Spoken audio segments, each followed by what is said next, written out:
तो हेलो भाई लोग, आप लोगों का स्वागत है क्लास 12 फिजिक्स लेक्चर 1 में।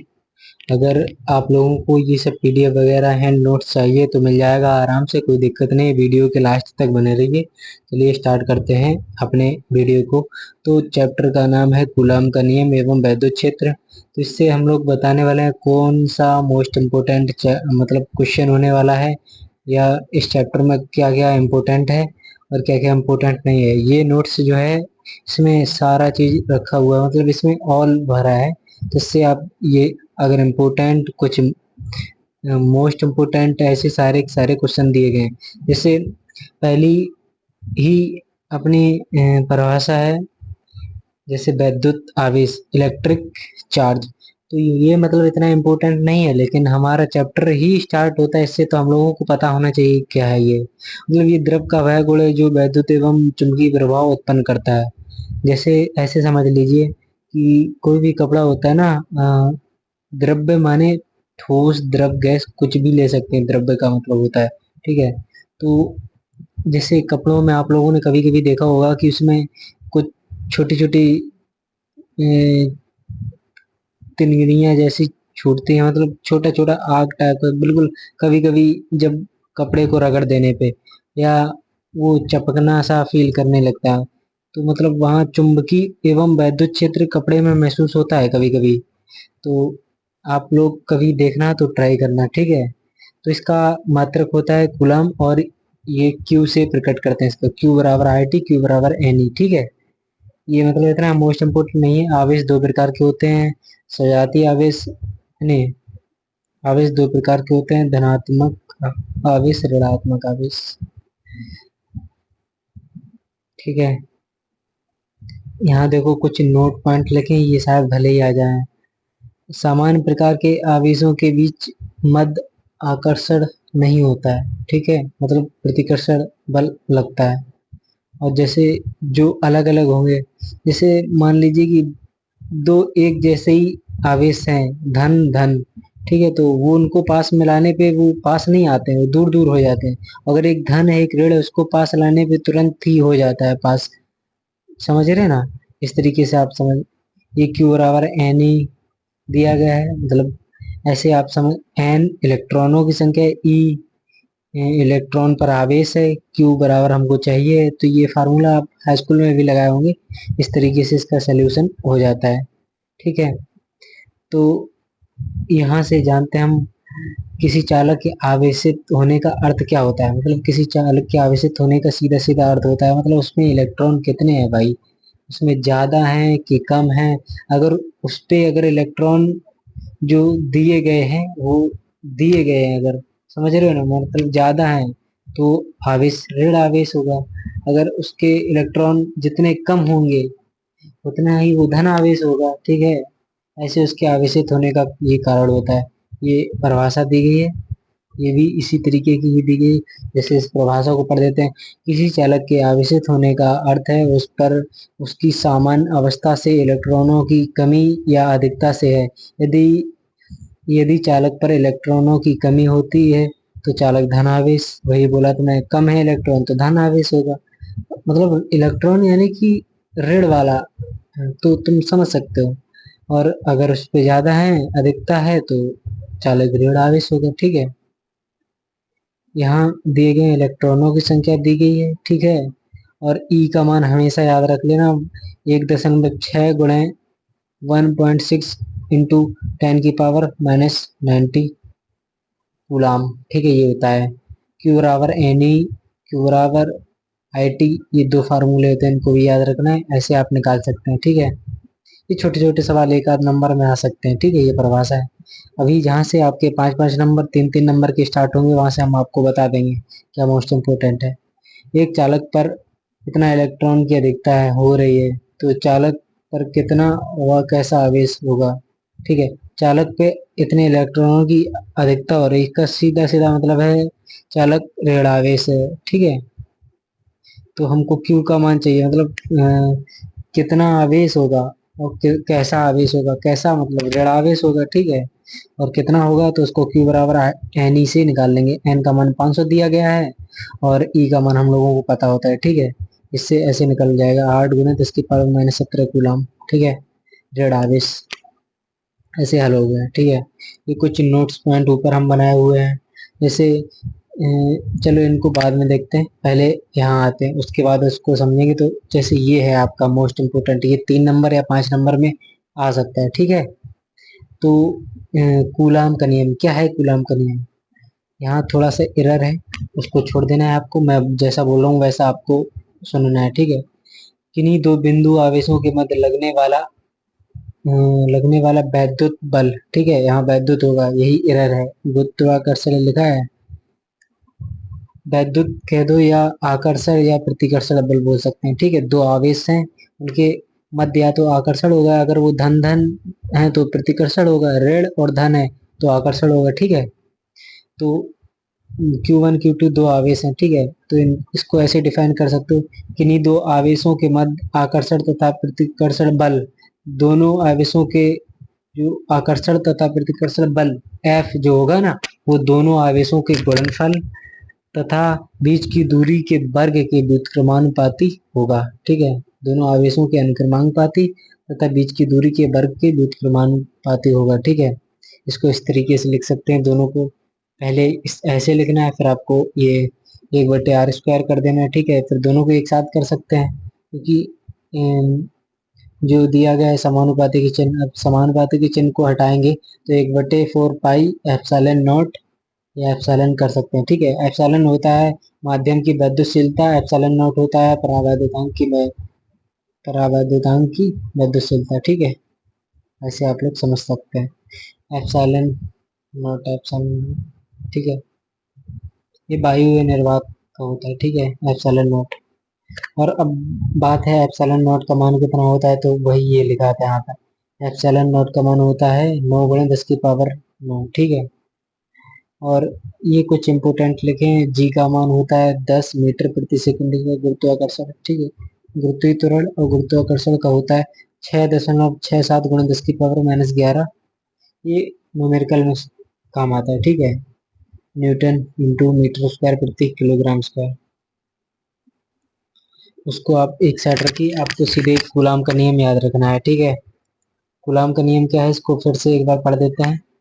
किन्हीं दो आवेशों के मध्य लगने वाला आकर्षण तथा प्रतिकर्षण बल दोनों आवेशों के गुणनफल के अनुक्रमानुपाती तथा बीच की दूरी के वर्ग के व्युत्क्रमानुपाती होता है। ठीक है भाई, इस तरीके से आपको याद रखना है। और ये जो दिया गया है थोड़ा से न्यूमेरिकल, इसको भी न्यूमेरिकल तरीके से, मतलब इसको गणितीय रूप में जरूर लिखना है आपको। इसी से आपको 3 नंबर, या और पूछेगा तो इसके साथ कोई और परिभाषा पूछ देगा जिससे 5 नंबर में आएगा। ठीक है, अब जैसे एप्सिलॉन नॉट होता है, ठीक है, इसकी मान कभी कभी पूछ देता है 3 नंबर में, इसका मान निकाल के दिखाइए। ठीक है, इसका मात्रक बताइए, ऐसा पूछ देता है। आपको निकालना है तो ऐसे निकाल सकते हैं, या तो डायरेक्ट याद रख लीजिए, पहले इसका डायरेक्ट मान दिखा देते हैं हम आपको। एप्सिलॉन नॉट का मान होता है 8.85 गुणा 10 की पावर माइनस 12 कूलाम स्क्वायर प्रति न्यूटन इंटू मीटर स्क्वायर। ठीक है, ये होता है इसका। अब अगर इसको सही से करना है तो ये कभी कभी पूछ देता है, ज्यादा नहीं पूछता। ठीक है भाई, इसको भी कर सकते हो तैयार तुम लोग। जैसे 1/4 पाई एप्सिलॉन नॉट का मान होता है 9 इंटू 10 की पावर 9। ठीक है, इसको हम क्या करते हैं कि एप्सिलॉन नॉट को उल्टा कर देते हैं। ठीक है, उसके बाद 4 pi epsilon naught equal to हो जाएगा 1/9 गुणा 10 की पावर 9। ठीक है, तो हमको एप्सिलॉन नॉट ही चाहिए, इसलिए हम एप्सिलॉन नॉट रख लेते हैं, 4 पाई को इधर भेज देते हैं वापस। ठीक है, यही यहाँ पे कुछ शॉर्ट में लिखा है। ठीक है, आप समझ ना पाए तो समझ लीजिए भाई। अब जैसे इस वाले में क्या किया, जो 10 की पावर 9 था उसको ऊपर भेज दिया। ठीक है, और पाई का मान रख दिया 3.14 गुणे 4 तो था ही उसमें। ठीक है, उसको अब इन सभी को मल्टीप्लाई करेंगे तो आपका मान आ जाएगा 8.85 गुणा 10 की पावर माइनस 12। ठीक है, कैलकुलेटर से आप कर लीजिए, या इसको डायरेक्ट मान को याद रखिए, बहुत काम आएगा ये मान। ठीक है, ये मान मोस्ट इम्पोर्टेंट है। ठीक है, क्योंकि जब 5 नंबर का या 3 नंबर का न्यूमेरिकल आएगा तो ये मान कभी पूछ दिया तो फिर याद रखना प्रॉब्लम हो जाएगी बाबू। तो चलिए आगे बात करते हैं, माध्यम के परावैद्युतांक से क्या तात्पर्य है। ठीक है, माध्यम का परावैद्युतांक, तो माध्यम की वैद्युतशीलता तथा निर्वात की वैद्युतशीलता के अनुपात को माध्यम का परावैद्युतांक कहते हैं। ठीक है, अब जैसे ये है माध्यम की परावैद्युतांक, ठीक है, वैद्युतशीलता, ये है निर्वात की वैद्युतशीलता, दोनों के अनुपात को ही माध्यम का परावैद्युतांक कहते हैं। ठीक है भाई, अब जैसे ये कुछ दिया गया है, अच्छा ये वही है, वहां ऊपर मात्रक चाहिए हो आपको, तो उसके लिए एप्सिलॉन नॉट का मात्रक वही बताया गया।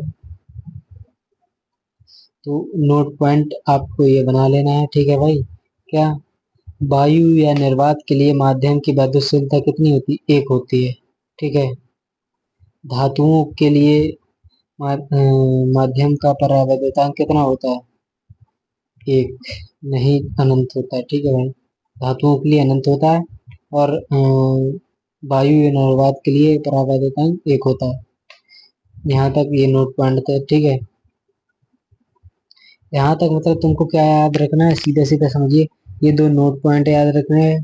ठीक है, माध्यम का परावर्तकांक आ भी सकता है, और इधर ये वैल्यू याद रखनी है। ठीक है भाई, फार्मूला लिख लीजिए।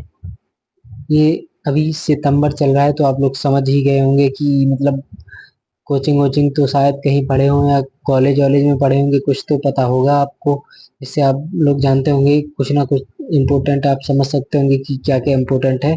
ये इसमें जो मैं बता रहा हूँ वो आपसे मैच हो रहा है कि नहीं हो रहा है। जैसे कूलाम का नियम, ठीक है, इसको याद रखना है, और ये फार्मूले याद रखना है, क्यू बराबर आई टी, क्यू बराबर एन ई। ठीक है भाई, इतना हो गया। ये चैप्टर ज़्यादा बड़ा तो नहीं है। ठीक है, पहले अब हम लोग समझ लेते हैं मतलब क्या है ये वैद्युत आवेश क्या है।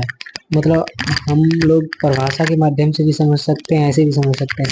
जैसे ये देखो साइड में एक ट्रिक बनी हुई है, ये यहाँ एक आवेश बना हुआ है। ठीक है, अब ये आवेश के चारों ओर मतलब कोई भी अगर आता है आवेश, उसमें या तो आकर्षण होगा या तो प्रतिकर्षण का अनुभव होगा, इसी को हम कहते हैं वैद्युत क्षेत्र। अब जैसे हम लोग समझ सकते हैं कि लाइट चल रही होती है, वहां हम लोग अगर हाथ अपना लाइट में लगाए तो वो अपनी ओर आकर्षण कर लेती है। ठीक है, मतलब वहां वैद्युत क्षेत्र होता है। ठीक है, इलेक्ट्रिक फील्ड कहाँ होती है? तो देख लीजिए, किसी आवेश के चारों ओर का वह क्षेत्र जिसमें कोई दूसरा आवेश आके, हम लोगों के अंदर भी आवेश होते हैं भाई। ठीक है, तो जिसके द्वारा मतलब हम लोगों को आकर्षण या प्रतिकर्षण कर देता है, आकर्षण करती है लाइट, हमको हमेशा ही खींचती है। ठीक है, हम लोगों को तो आकर्षण या प्रतिकर्षण बल का अनुभव करता है, वैद्युत क्षेत्र कहलाता है। जैसे मैं दोहरा देता हूँ, तो किसी आवेश के चारों ओर का वह क्षेत्र जिसमें कोई दूसरा आवेश आकर्षण तथा प्रतिकर्षण बल का अनुभव करता है, वैद्युत क्षेत्र कहलाता है। ठीक है भाई, हो गया परिभाषा, ये एक दो नंबर में आ सकती है। मोस्ट इम्पोर्टेंट जो परिभाषा है वो ये है, वैद्युत क्षेत्र की तीव्रता। ठीक है, क्या है, जैसे इसको इसकी प्रवाह इसको ई से प्रकट करते हैं, इसका मात्रक न्यूटन प्रति कूलाम होता है। ठीक है, इसकी विमा जो है जैसे यहाँ विमा थोड़ी सी गलत दी गई है, इसकी M L T minus two होता है। ठीक है, बल का बटे क्यू का होगा ए टी। ठीक है, टी ऊपर जाएगी, टू में एक और जोड़े जाएगी थ्री, यानी कि अभी जो नीचे फाइनल लिखा है वो सही लिखा है, लेकिन ऊपर टू होगा। थ्री पे जो मान टी पे माइनस जो थ्री है वो उस जगह टी टू होगा। ठीक है, नीचे वाला फाइनल सही है। ठीक है, तो इसकी परिभाषा याद करने के लिए फार्मूले से याद कर सकते हैं। मतलब वैद्युत क्षेत्र तो पहले होना चाहिए, वैद्युत क्षेत्र की तीव्रता चाहिए हम लोगों को, तो उसके लिए पहले हमको वैद्युत क्षेत्र पता होना चाहिए था, जो कि हम लोगों को पता है। यानी कि वैद्युत क्षेत्र में वैद्युत क्षेत्र की तीव्रता क्या होती है? वो वैद्युत क्षेत्र की तीव्रता उस बल के बराबर होती है जो एकांक धन आवेश पर एकांक आवेश पे मतलब रखा होता है। ठीक है, आरोपित होता है, ये मतलब उसकी परिभाषा बनती है, क्योंकि आवेश अगर इस जगह एक कर दिया जाए तो बल के बराबर ही होगी वैद्युत क्षेत्र की तीव्रता। जैसे यहाँ देख लेते हैं, वैद्युत क्षेत्र की तीव्रता क्या है?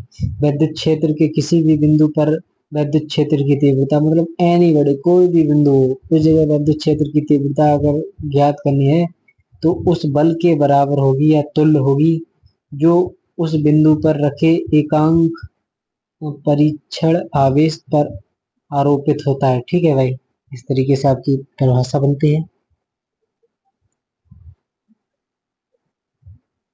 जैसे वैद्युत क्षेत्र की तीव्रता से क्या ये क्वेश्चन बनता है 5 नंबर का, वेरी इंपॉर्टेंट क्वेश्चन। तो ये वाला जो है इसको भी इम्पोर्टेंट में डाल लीजिए, उसके साथ ये वाला जो क्वेश्चन आता है पूरा 5 नंबर में आता है। कैसे आता है?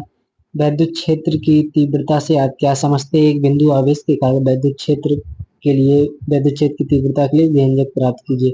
हम लोगों को प्राप्त करना है एक आवेश हो, ठीक है। तो E बराबर E equal to 1/4 pi epsilon naught into Q बटे क्यू बटे आर स्क्वायर, ये वाला जो फार्मूला बनता है उसको हम लोगों को ज्ञात करना है। ठीक है, तो उसको वो कहाँ है फार्मूला, पहले हम आपको दिखा देते हैं। ठीक है, ये फार्मूला है E equal to 1/4 pi epsilon naught into Q बटे आर स्क्वायर। ये न्यूमेरिकल जो आपको दिख रहा है ना, ये 5 नंबर में पूछ देता है, लेकिन इतना सिंपल है भाई, कुछ कह ही नहीं सकते हैं। सबसे पहले आपको क्या करना है, जैसे एक आवेश ले लेना है Q, वो एक बिंदु लिया O, ठीक है। ये देखो एक बिंदु ले लिया हम लोगों ने O, जिसपे Q आवेश है, ठीक है। यहाँ से R दूरी पे एक बिंदु P है, जिसपे Q जीरो आवेश है, ठीक है। जिसके द्वारा अब Q दो बल हो गए, तो मतलब एक ये Q एक दो Q, जब दो धन होते हैं तो मतलब आवेश किस ओर जाएगा, मतलब तुम समझ रहे हो ना, प्रतिकर्षण लगेगा ना उनके बीच, तो बल की दिशा इस तरफ होगी। ठीक है, तो यही हम लोगों को सब यहाँ पे लिखना है। नीचे क्या लिखना है, माना कोई बन माना कोई बिंदु O है जिसपे धन Q आवेश है, ठीक है। उससे R दूरी पे कोई बिंदु P है जिसपे Q जीरो आवेश है, ठीक है। इसके कारण वैद्युत क्षेत्र की तीव्रता, इतना ही लिखना है। और आप हम लोगों का मतलब लगभग 2 नंबर का काम इससे बन गया। मतलब ऊपर वाली परिभाषा याद रखनी है, इससे 1 नंबर या 1 डेढ़ नंबर मिल जाएगा। इधर से ये आपको लिख देना है, 1 नंबर तक इधर से मिल जाएगा। माना क्यू आवेश बिंदु O पर स्थित है, ठीक है। बिंदु O से R दूरी पे कोई बिंदु P है जिसपे Q जीरो आवेश स्थित है, अतः इसके मध्य लगने वाला बल, ठीक है, या इसके मध्य लगने वाला वैद्युत क्षेत्र की तीव्रता तीव्रता ज्ञात करनी है हम लोगों को, ठीक है। तो बल हम लोग ज्ञात करेंगे, तो पहले हम कूलाम का नियम वाला फार्मूला लिख लेते हैं, ठीक है। और ये विद्युत क्षेत्र की तीव्रता का फार्मूला नीचे है, ठीक है। अभी एफ का मान यहाँ रख देते हैं, अगर यहाँ रख देंगे तो जीरो क्यू जीरो से क्यू जीरो कट जाएगा, ठीक है। तो क्या बचेगा, ई बराबर, यहाँ देखिए लिखा है, ये मान लो यहाँ पे रख दिया, या तो दोनों को एक बराबर पे रख दिया, एफ यहाँ है वहां है, तो दोनों को बराबर कर दिया, तो यहाँ से क्यू जीरो कट गया, तो ई बराबर बचा 1/4 pi epsilon naught into Q1 या कहो या Q बटे आर स्क्वायर, ठीक है। ये आपका ये फार्मूला, और ये आपका पूरा 5 नंबर या गारंटी से 3 नंबर पक्के इसको तैयार करने पे, समझ रहे। एक कूलाम का नियम तैयार कर लिया, विद्युत क्षेत्र की तीव्रता वाला फार्मूला और उसको तैयार कर लिया, ठीक है। ये दोनों करना जरूरी, और एक बिंदु आवेश के कारण ये भी बहुत ज्यादा इंपॉर्टेंट है, ये जो अभी करवाए हैं डेरिवेशन ये वाला, तो इसको भी याद रखना है, ठीक है। ये थोड़ा सा कट्टा दिख रहा है तो थोड़ा सा बेकार दिख रहा होगा, लेकिन आप लोगों को इसको इग्नोर मार देना है, ठीक है भाई। और उस पे नहीं जाना है। नोट्स में दूसरा भी एक नोट्स बढ़िया से बने पड़े हैं ना, वो वाले दे दूंगा, और भी है बढ़िया से नोट्स हैं उनको दे दूंगा। ये थोड़ा सा उनको मैं PDF से निकाल नहीं पा रहा हूँ ना, अभी थोड़ा सा टाइम लगेगा, इसलिए प्रॉब्लम हो रही, मैं इसलिए इसी से पढ़ा रहा हूँ, ठीक है भाई। अब बात करते हैं वैद्युत द्विध्रुव। वैद्युत द्विध्रुव आघूर्ण क्या है, ठीक है। इन सभी को चित्र के माध्यम से अगर आप लोग याद रखेंगे बहुत ज्यादा याद रहेगा, ठीक है भाई। जैसे विद्युत द्विध्रुव क्या होता है इस चित्र के माध्यम से, मतलब एक ऐसा मतलब यंत्र यंत्र कह दो या कोई मतलब एक ऐसा बनाया हुआ उपकरण होता है जिसमें देखो दो आवेश हैं, ठीक है। एक धन आवेश हो एक ऋण आवेश हो, जो आपस में 2L दूरी पे स्थित होते हैं, ठीक है। अब यहाँ पे और इसी को कहते हैं हम लोग वैद्युत द्वैध्रुव। एक ऐसा समायोजन जिसमें दो बराबर परंतु विपरीत प्रकृति के आवेश एक दूसरे से अल्प दूरी पर स्थित होते हैं वैद्युत द्वैध्रुव कहलाता है। वैद्युत द्वैध्रुव कहलाते हैं। ठीक है, यहाँ हो गया। धन क्यू के धन क्यू के धन क्यू आवेश के कारण वैद्युत क्षेत्र की तीव्रता दूरी होती है। ऋण क्यू आवेश के कारण विद्युत क्षेत्र की तीव्रता उस आवेश की ओर ही होती है, पास होती है। ठीक है भाई, इसको याद रखना है। इसको नोट पॉइंट में डाल सकते हैं आप, न्यूमेरिकल में काम देता है। वैद्युत द्विध्रुव आघूर्ण क्या है, ये भी आप फार्मूले से याद रख सकते हैं।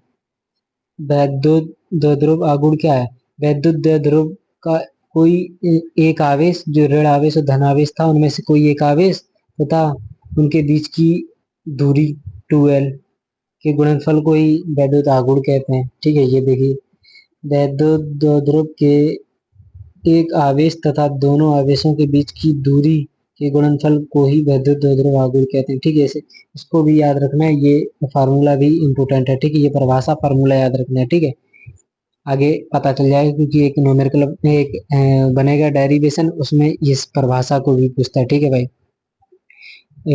जैसे उसको P से प्रकट करते हैं, और कूलाम, जैसे Q का मात्रक क्या होता है? कूलाम।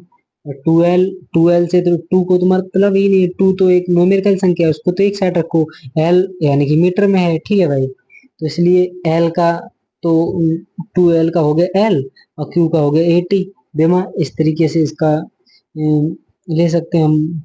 L80 इसका बेमा बनेगा, या LTA लिख सकते हैं, इसको आगे पीछे हो गया है। ठीक है, इसका मतलब कूलाम इंटू मीटर होता है। ठीक है, अब देखो एक नोट है, वैद्युत द्विध्रुव आघूर्ण सदिश राशि है, इसकी दिशा ऋण आवेश से धन आवेश की ओर होती है। ठीक है, वैद्युत द्विध्रुव आघूर्ण ये एक सदिश राशि है, इसकी दिशा धन आवेश से ऋण आवेश की ओर होती है। ये देखिए, दिशा का ये एरो भी लगा है, मतलब इसमें छोटी छोटी चीजें दी गई हैं, जिन्हें आप लोग समझ सकते हैं।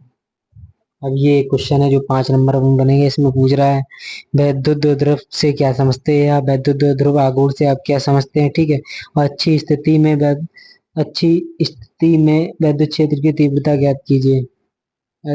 वैद्युत द्विध्रुव के कारण अच्छी स्थिति में। ठीक है, तो सबसे पहले तो आपको परिभाषा लिख देनी है। ठीक है, अब वैद्युत द्विध्रुव अपना ये है, इसी से ये चित्र जो दिख रहा है ना भाई, इसी से आपकी परिभाषा बन जाएगी, वैद्युत द्विध्रुव आघूर्ण के कारण अच्छी क्षेत्र में मतलब तीव्रता। ठीक है, इससे आपकी इस चित्र से आपकी बन जाएगी पूरी की पूरी, जो हिंदी लिखना होता है वो, प्लस न्यूमेरिकल जो होता है, न्यूमेरिकल बोल रहे हैं, डेरिवेशन, उसको देखना पड़ेगा आपको थोड़ा सा। इसी चित्र से के माध्यम से आप लोग समझ सकते हैं। थोड़ा सा कठिन कठिन आपको दिख रहा होगा। पहले स्टार्ट करते हैं यहाँ से, कोई बिंदु ए है और कोई बिंदु बी है। ठीक है, ये इन पे Q1 और Q2, मान लो ये दो Q1 और Q2 ये दो आवेश हैं। ठीक है, इनके बीच की दूरी 2L है। ये मत, और इसको बिंदु O है। ठीक है, ये एक मतलब एक वो बिंदु है जहां से मध्य बिंदु है। ठीक है, जहां से एक दो अलग अलग भागों में L को बांट दिया, 2L, L plus L is equal to 2L। ठीक है, इसको और इसको अलग अलग कर दिया गया है। ठीक है, इतना तो ऐसे हो जाएगा, मतलब यहाँ अभी तक कुछ भी नहीं किया हमने। अगर इतना देखा जाए स्क्रीन पे, तो अभी हम लोगों ने क्या किया, ए और बी है। ठीक है, एक द्विध्रुव आघूर्ण है, और बी पे धनावेश है, ए पे ऋणावेश है, और दोनों के बीच की दूरी 2L है, और अगर इनको अलग अलग करते हैं तो L प्लस L हो जाएगी। ठीक है, यानी कि ये अलग अलग हो जाएगी। अब हम लोग इनकी हिंदी करते हैं। वैद्युत द्विध्रुव आघूर्ण के, इसकी मतलब हिंदी है हम लोगों को अगर चाहिए है, तो यहाँ से चलिए देखते हैं। वैद्युत द्विध्रुव आघूर्ण के कारण अच्छी स्थिति में या अनुदैर्ध्य स्थिति में, अनुदैर्ध्य नाम भी है इसका भाई, इससे भी पूछ देगा तो आपको प्रॉब्लम भी हो सकता है। इसका इंग्लिश वर्ड भी जो भी हो उसको भी आप लोग याद कर लेना। ठीक है, ये बहुत मोस्ट इंपोर्टेंट क्वेश्चन है, हो सकता है इस साल 2024 में आ जाए। अच्छी स्थिति या निरक्षी स्थिति में शायद एक कोई फंस सकता है। ठीक है, अच्छी स्थिति, निरक्षी स्थिति, दो ध्रुव आघूर्ण, विद्युत क्षेत्र की तीव्रता, और वो एक जो एक बिंदु आवेश के कारण विद्युत क्षेत्र की तीव्रता है। 5 क्वेश्चन हो चुके हैं भाई, और कूलाम का नियम 6। ये अभी आपको तैयार रखना है, ठीक है, ये तैयार रखना ही रखना है, ये बहुत इंपॉर्टेंट क्वेश्चन है। तो आगे इसके बारे में बात करते हैं, ठीक है। इसको परिभाषा कैसे, ये जो दिख रही है ना परिभाषा, इतनी कैसे निकालना है। जैसे सीधी सीधी हो गई यहाँ से, तो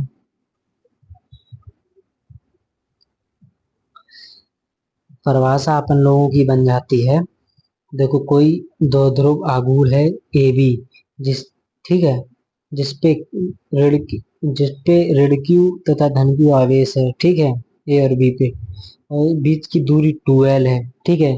मध्य बिंदु O से वैद्युत क्षेत्र की तीव्रता, जहां जिस बिंदु P पे हम लोगों को ज्ञात करनी है, ठीक है, वहां तक की दूरी R है।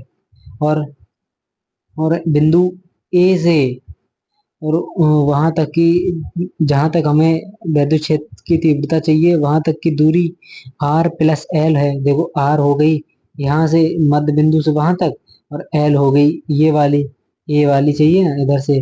अगर यही सेम टू सेम अगर बिंदु B से देखना है, तो L घटाना पड़ेगा, R-L।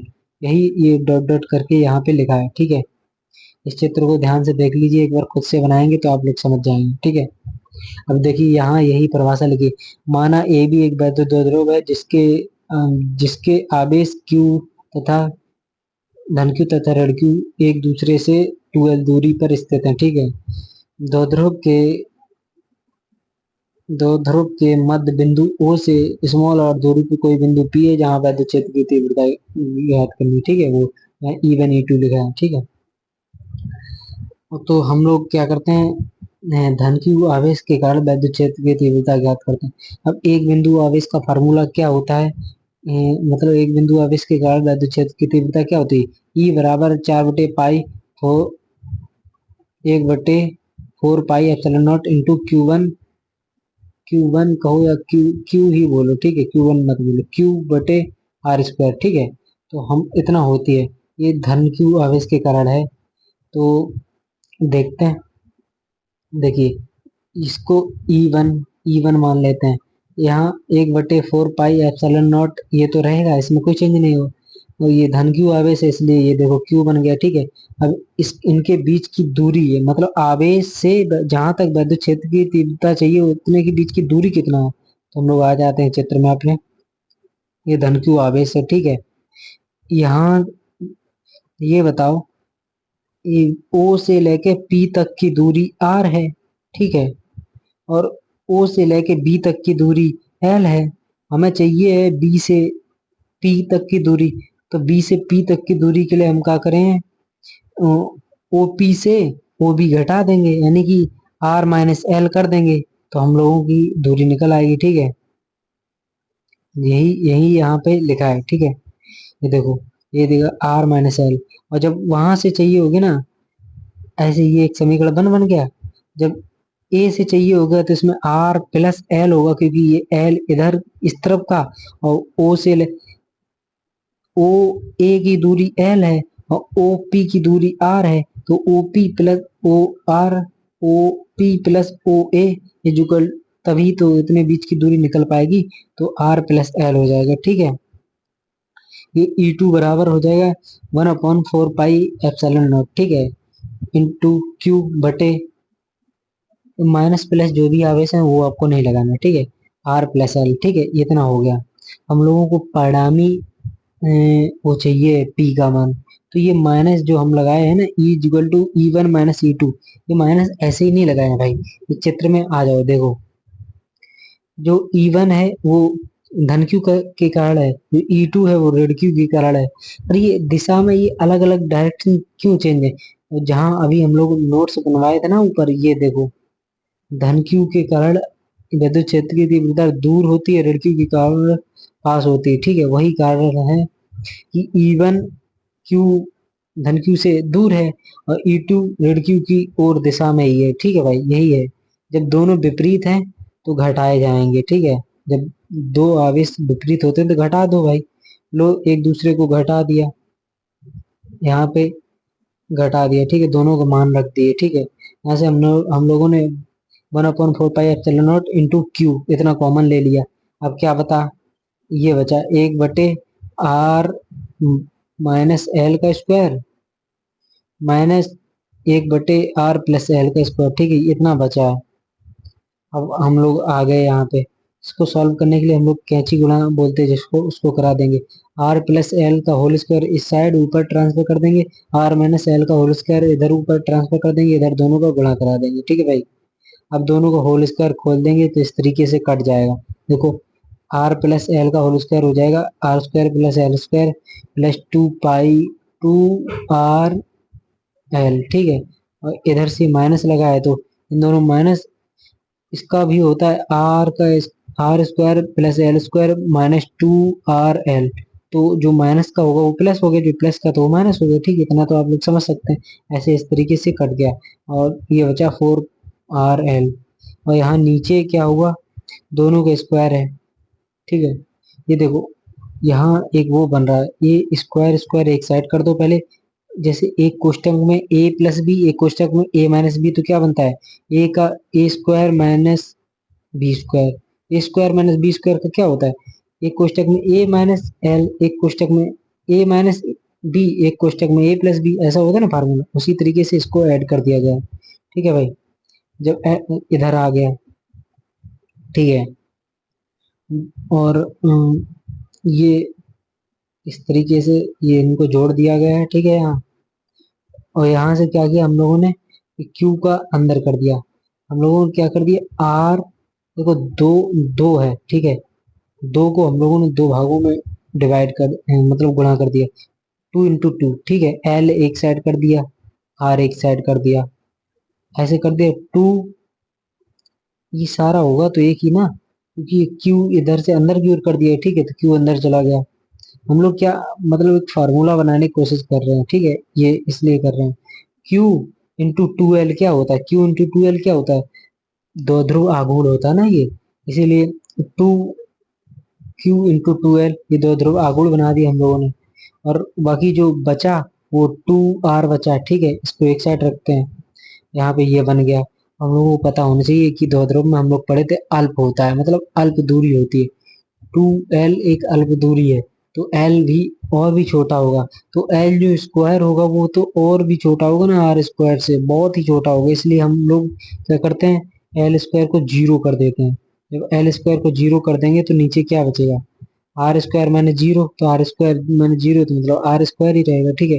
करेंगे तो यहाँ पे r की घात 4 हो जाएगा, एक ऊपर r है तो उससे कट जाएगा, लेकिन 2, इसका फाइनल रिजल्ट निकल आएगा E = 1/4 pi epsilon naught into 2p/r², ठीक, r³ ठीक है, ये मोस्ट इम्पोर्टेंट है, ठीक है, इसको याद रखें। ये डेरिवेशन को आप लोग समझ सकते हैं इस तरीके से। फिर से इस डेरिवेशन को हम लोग बता देते हैं कैसे। माना कोई दो ध्रुव ए बी है, ठीक है, जिनके बीच की दूरी 2l है, ए पे ऋणावेश है, बी पे धनावेश है, ठीक है। ए से लेके पी तक की कोई बिंदु पी है जहां हम लोगों को वैद्युत क्षेत्र की तीव्रता चाहिए है, तो ए से लेके पी तक की दूरी है r+l, और बी से लेके पी तक की दूरी है r-l, ठीक है भाई, इतना हो गया। जब यही याद रखेंगे तो हम लोग एक बिंदु आवेश के फार्मूले में रख देंगे, और यहाँ से हम लोग उसको घटा देंगे। घटाने की यहाँ प्रोसेस थोड़ा आपको दिक्कत देगा। ये लो आ गए हम लोग यहाँ पे, ठीक है, यहाँ से, अरे भाई, यहाँ से हम लोग करा देंगे कैंची गुणा, ठीक है, कैंची गुणा कराने के बाद होल स्क्वायर खोल देंगे, ऊपर तो कोई प्रॉब्लम नहीं होगी, नीचे आपको प्रॉब्लम दिख रही होगी। तो यहाँ जो हम लोग कोष्टक होता है ना, a² - b² का कोष्टक जो फार्मूला होता है उसको उसके अनुसार बनता है ना, उसके अनुसार कर दिया हम लोगों ने यहाँ पे, ठीक है, वो आप समझ गए होंगे। तो यही पेन वगैरह होता तो उससे और मजा आता, बोर्ड वोर्ड में पढ़ाने, तब पढ़ाते तो थोड़ा अच्छा भी लगता। यहाँ मजा इतना शायद थोड़ा कम समझ में आ रहा हो, आप बोर हो रहे हो, ठीक है भाई। तो चैप्टर खत्म ही होने वाला है, ज्यादा नहीं, ठीक है, इस तरीके से आया और आप लोग समझ सकते हैं, ठीक है भाई। वैद्युत ध्रुव से आप क्या समझते हैं? निरक्षीय स्थिति में बताइए। ठीक है, निरक्षीय स्थिति क्या होती है? ये होती है जिसमें धन क्यू और ऋण क्यू आवेश के बीच की दूरी जो होती है ना, वो मध्य बिंदु से आर होती है। ठीक है, ये तो सबको पता है। लेकिन आपकी बार क्या होने वाला है, धन की और ऋण की आवेश दोनों आवेशों से बीच की दूरी बराबर ही होगी। ठीक है, बिंदु पी। यहाँ इस तरीके का चित्र बनेगा। ठीक है, ये पहले आवेश, हम लोगों को अगर पहले इसकी हिंदी चाहिए तो आप लोग लिख ही लेंगे ना। ए भी एक आवेश है। ठीक है, उसी तरह जिस पे ऋण की एवं धन की आवेश है, दोनों के बीच की दूरी 2l है। ठीक है, और ओ एक मध्य बिंदु जहाँ से पी तक की बीच की दूरी r है। ठीक है, यहाँ विद्युत क्षेत्र की तीव्रता ज्ञात करनी है। ठीक है, पी के कारण विद्युत क्षेत्र की तीव्रता, r के कारण विद्युत क्षेत्र की तीव्रता। इधर हम लोग ये फार्मूले बनाने वाले हैं, तो इधर डेरिवेशन बढ़िया से काम देगा। इनको एक एक करके ये टॉपिक एक एक करके डालना चाहिए। मैं एक में ही बता रहा हूँ क्योंकि मैं सोच रहा हूँ कि लंबा वीडियो बने, लेकिन एक वीडियो में ही एक चैप्टर कंप्लीट हो जाए, इसके कारण। अब जैसे यहाँ से समझ लीजिए। ठीक है, यहाँ से देखो, ये समझो, ये एल दूरी है, ओ से लेके ए तक की एल दूरी, ओ से लेके बी तक की दूरी एल। ठीक है, ओ से लेके पी तक की दूरी आर। तो आप लोगों ने पाइथागोरस प्रमेय के अनुसार ये निकाल सकते हो क्या, कि मतलब कर्ण की वैल्यू चाहिए हम लोगों को। कर्ण की वैल्यू क्या होती है? कर्ण स्क्वायर इज इक्वल टू होता है लंब स्क्वायर प्लस आधार स्क्वायर। ठीक है, तो R square plus L square. ठीक है, R square plus L square ये हो गया। और कर्ण का स्क्वायर होता है तो हमको कर्ण अकेले चाहिए। ठीक है, तो अंडर रूट उस तरफ भेज देंगे। ऐसे ही ये वैल्यू निकाली गई। ठीक है, ये देख लीजिए। ऐसे करके हम लोगों को चाहिए ए पी की वैल्यू, और ए पी और बी पी बराबर है। ठीक है, एक ही है, तो एक जैसा ही मान निकलेगा। ऐसे बन गए। ये थ्योरी तो हम लोगों आप लोगों को बता ही चुके हैं। बीच की दूरी कितना है, यानी कि बीच की दूरी इतना है। ठीक है भाई, और ये है बीच की दूरी। इसके कारण विद्युत क्षेत्र की तीव्रता देखो बी है। बी के कारण विद्युत क्षेत्र की तीव्रता दूर की ओर होगी। क्यू के कारण विद्युत क्षेत्र की तीव्रता पास की ओर होगी। ये देखो, ये पास की ओर गया है, ये दूर की ओर गया है। तो अब इसका एक परिणामी निकालना पड़ेगा।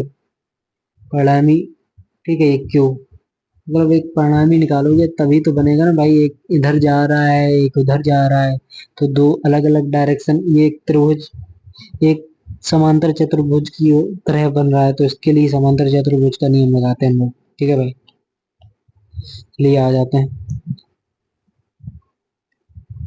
समांतर चतुर्भुज के नियम के कारण परिणामी कैसे प्राप्त करने।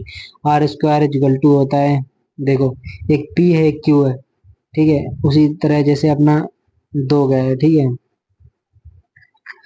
और हम लोग पहले ये जो R square equal to P square plus Q square plus 2pq cos theta ये होता है।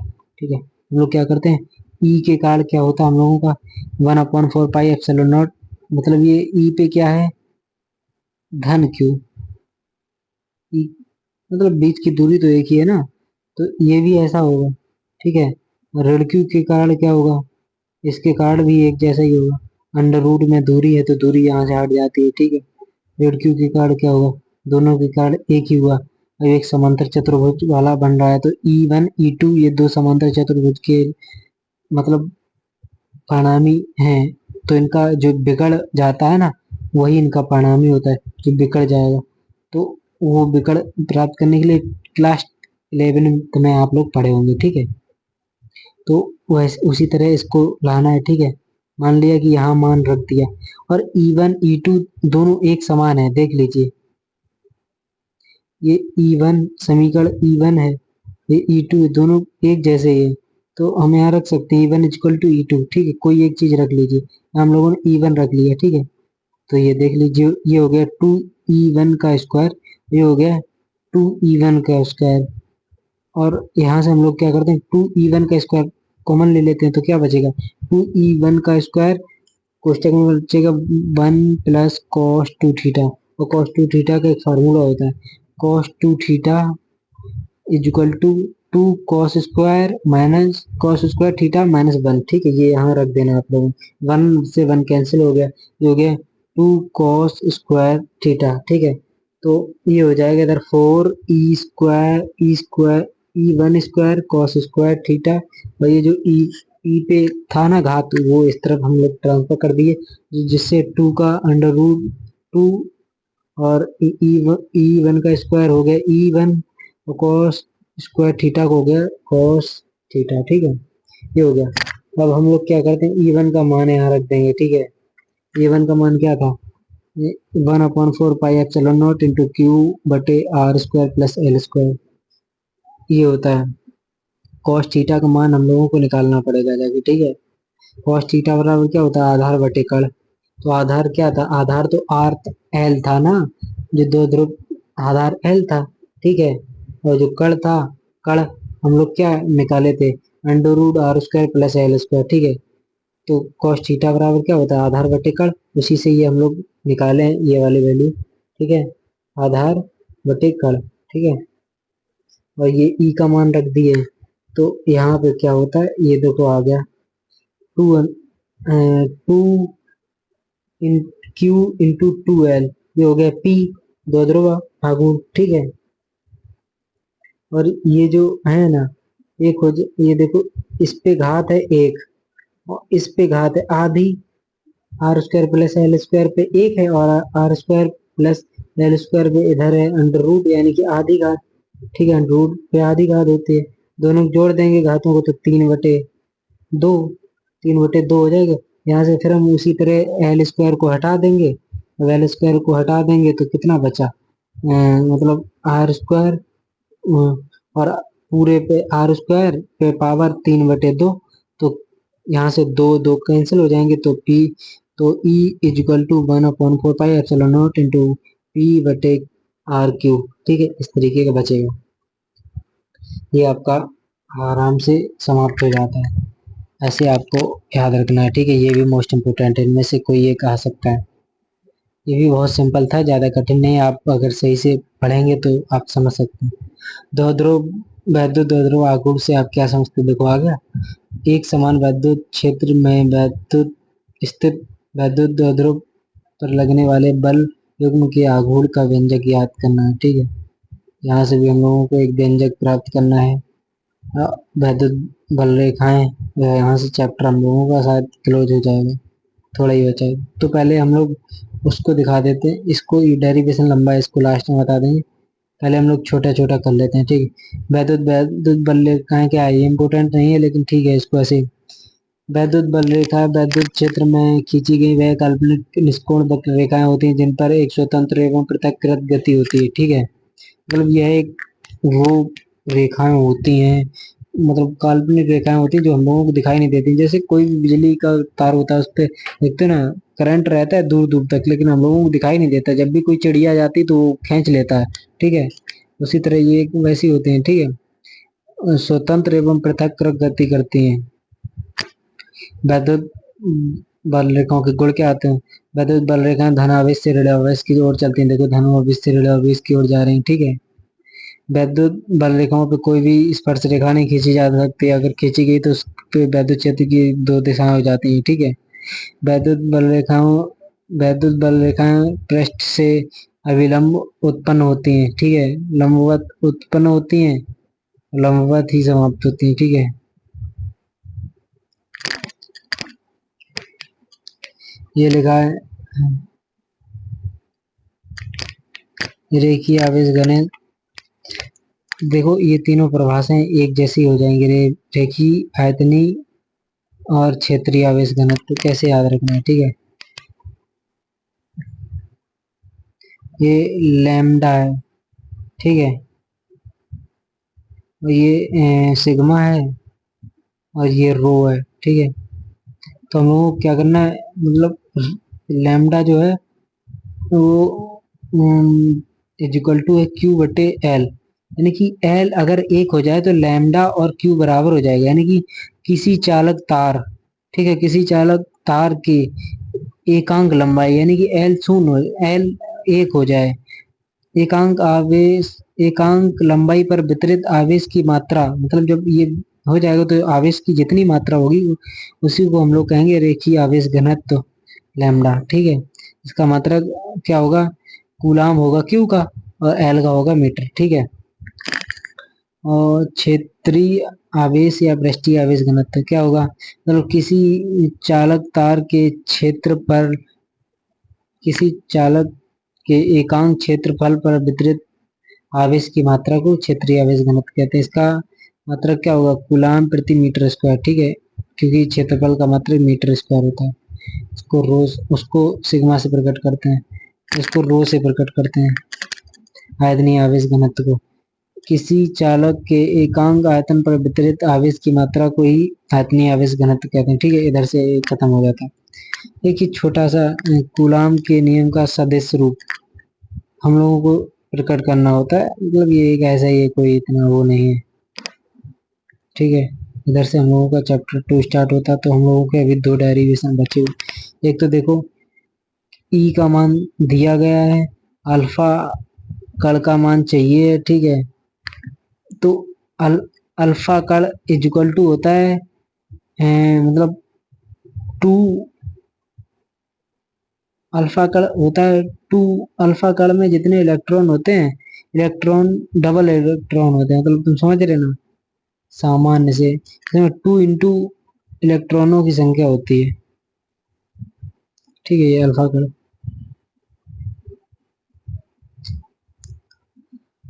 क्यू बराबर एन से निकाल दिया गया इसको। तो हम लोग सिद्ध करते हैं पहले इसका सदिश रूप। सदिश रूप क्या है, अरे यही है सब सदिश रूप, मतलब तीन, देखो 3 दिशाएं गई हैं इसमें, R1 R2, यही वही जो कूलाम का नियम दिया गया है उसी से सिद्ध करना है। तो ऐसे ही है भाई, इसको छोड़ो यार, इसको मत सिद्ध करो, बहुत कम ही आता है, ठीक है, इतना इम्पोर्टेंट नहीं है। ये चैप्टर क्लोज होने वाला है, तो उसमें एक डेरिवेशन जो बचा है उसको हम लोग जल्दी से क्लियर कर देते हैं। ये है, एक समान वैद्युत क्षेत्र में स्थित वैद्युत द्विध्रुव पर बलागुण का व्यंजक प्राप्त करना है, ठीक है। बलागुण का व्यंजक प्राप्त करने से पहले जानो क्या होता है बलागुण, क्या होता है, बल गुणा आघूर्ण भुजा, जो लंबवत भुजा होती है, ठीक है, बल से लगने वाली लंबवत दूरी, इसको टॉ से प्रकट करते हैं, टॉ इंटू एफ इंटू डी, ठीक है। ये है, मान लो कि कोई स्थिति में द्विध्रुव घुमाया जा रहा है, मतलब आघूर्ण कराया जा रहा है, मतलब मूवमेंट हो रहा है, ठीक है, घूम रहा है। घुमाते समय ऐसी ऐसी दशा होगी, क्योंकि ये देखो धन क्यू के कारण इधर जाएगा, ऋण क्यू के कारण इधर, ठीक है, वैद्युत बल, ठीक है। और बीच की दूरी कितनी है, 2L है, दो ध्रुव में 2L होती है, ठीक है। तो ये जो सामने की दूरी कितनी होगी, 2L साइन थीटा होगा। कैसे साइन थीटा होगा, मान लिया कि इस जगह थीटा ले लिया गया है, ठीक है, थीटा, इधर हम लोग जहाँ ये छोटा सा क्यू है यहाँ एक थीटा लेते हैं, ठीक है। यहाँ से हम लोग साइन थीटा बराबर क्या होता है, लंब बटे कड़, लंब क्या है, बी सी, जिसकी दूरी हमें चाहिए, ठीक है, और थीटा क्या है, एक कड़ क्या है, 2L, यानी कि साइन थीटा बराबर बी सी बटे 2L। तो बी सी बराबर क्या होगा, बी सी बराबर होगा 2L इंटू साइन थीटा। देखना इधर से हम तुमको दिखाते हैं, साइन थीटा बराबर लंबा बटे का, तो यानी कि बीसी बटे ए बी, ठीक है। तो बीसी बराबर क्या हो जाएगा, A B into sine theta, A B क्या है 2L। इधर से ऐसे हम लोग ये दूरी निकाल लेते हैं, क्योंकि हम लोगों को लंब दूरी चाहिए होती है, लंब दूरी चाहिए इसके लिए, ये जो दिया गया डी, ठीक है, ये चाहिए, ये यही होगी। और एफ, एफ क्या है, एफ एक बल है, मतलब कूलाम के नियम वाला, ठीक है। जैसे वैद्युत क्षेत्र लग रहा है, तो हम लोग वैद्युत क्षेत्र वाला आवेश रखेंगे।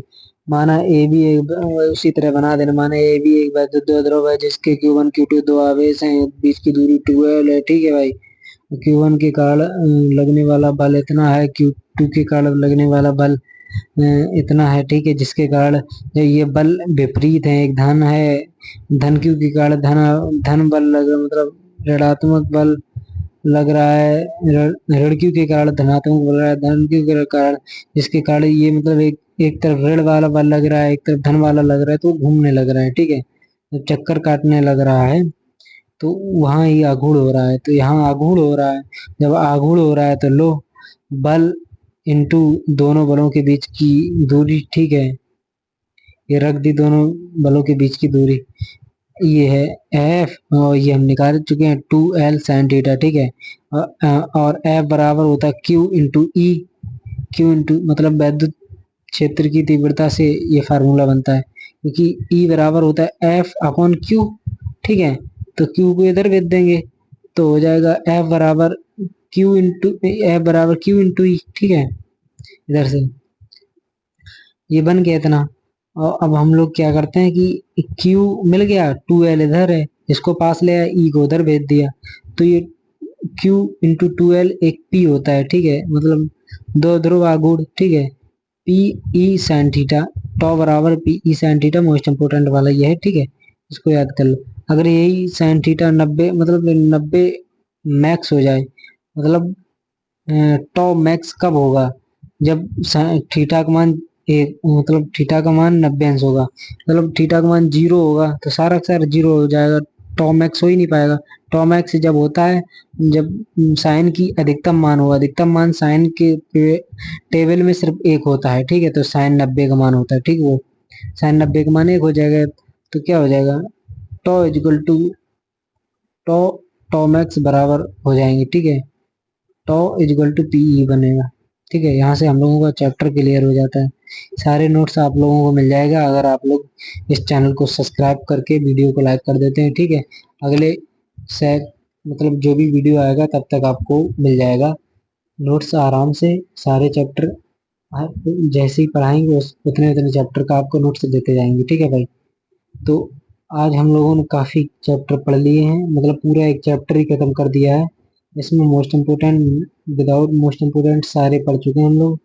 तो कितने पेज का था, लगभग 18-19 पेज का ये था, और काफी टाइम भी हो चुका है, लंबा सेशन रहा है।